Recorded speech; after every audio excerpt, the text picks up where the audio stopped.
L'esprit de Python, chapitre 1.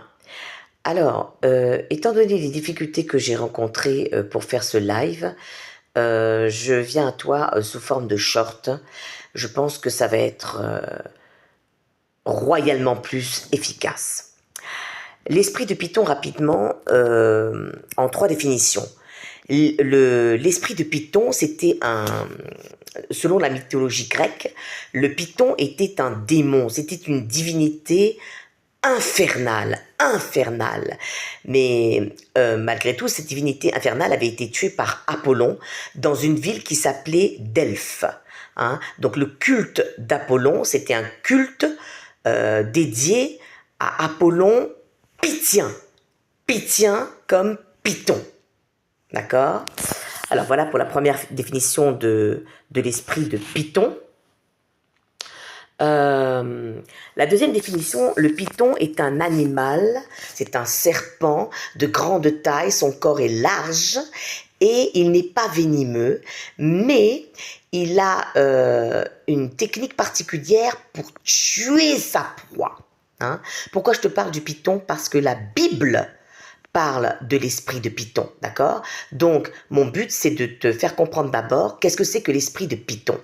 Alors, le python, c'est un serpent qui n'est pas venimeux, mais comme il est large, sa taille est énorme, comment procède-t-il pour tuer sa proie? Alors, il s'enroule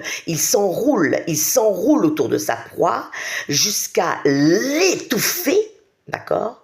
Comme mes cordes vocales qui étaient étouffées, tu te rappelles? Il y avait un esprit de python qui étouffait mes cordes vocales et ma voix. D'accord? Donc le Saint-Esprit me l'a révélé et ce soir, toi et moi, bien-aimés, nous allons briser cet esprit de python. Donc le python, il s'enroule, il étouffe sa proie et ensuite il brise sa proie dans ses anneaux. Mais j'ai une bonne nouvelle pour toi et moi, bien-aimés. Ce soir, Christ m'utilise pour briser cet esprit de python au nom du Père, Abba Adonai, au nom du Fils du Dieu vivant, Jésus-Christ de Nazareth, et au nom du Saint-Esprit qui est à l'œuvre là. Feu, feu, feu cet esprit. Alléluia. Alors, la troisième définition du python, c'est une définition biblique, puisque toi et moi, nous sommes des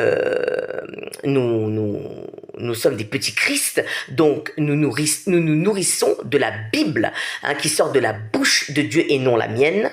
Donc viens avec moi dans le livre des Actes au chapitre 16 à partir du verset 16. Deuxième partie.